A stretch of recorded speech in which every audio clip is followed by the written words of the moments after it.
Let's bring in Fox News contributor, former Utah Congressman Jason Chaffetz joining us now. Jason, you've been following along with us. What struck you as you listened to William Barr this morning on Capitol Hill? I think perhaps the most explosive and consequential thing that the Attorney General said is that he is going to look at the genesis of how this investigation started, that the Inspector General's report coming in the May-June timeframe, that has very serious implications.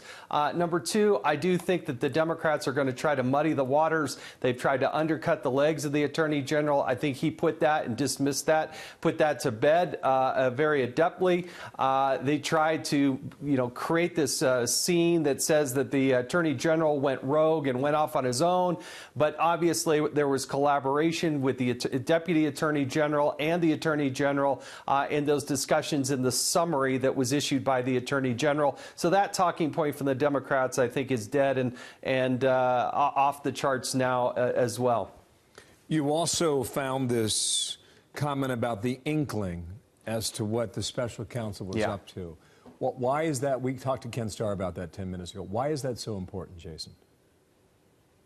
Well, the Democrats seem to think that they just took this 400-page report, whatever it is, and then, 48 hours later, you just wrote a summary. That was not the case. He used the word inkling several times, giving indication that they were given a heads up along the way, along the progress. Remember, Rod Rosenstein was supposed to leave mid-March. The Attorney General asked him to stay on. He did stay on, and so there was the continuity of that communication that was then used to generate this summary report.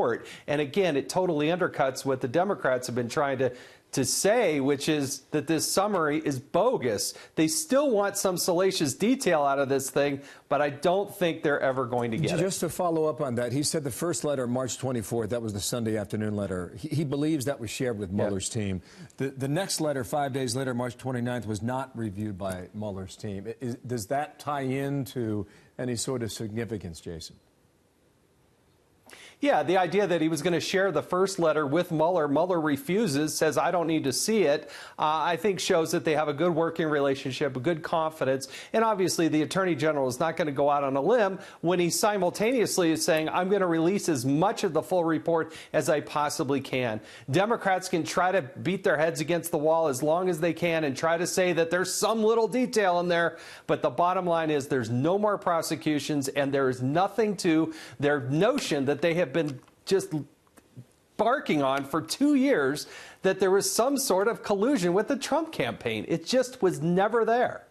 What is what do you think is going to be the big takeaway, having seen this play out in the hearing room this morning, Jason, for the American people to see this report scrutinized and questioned in such a public way, and now to hear that even the report with the redactions, William Barr's working with Robert Mueller to do just that. Will Democrats ultimately accept the findings of this report?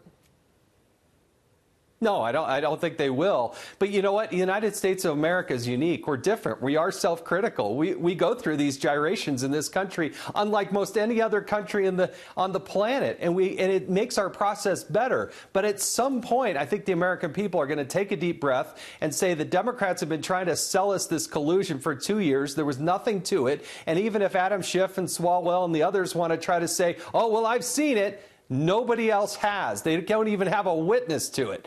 And so this report, it is vital. But again, the most serious, consequential, and explosive thing will come in May or June when we hear from the Inspector General about what happened in the genesis of spying on a political campaign. That is by far the bigger story. Jason Chaffetz, thank you for your time, for your analysis there.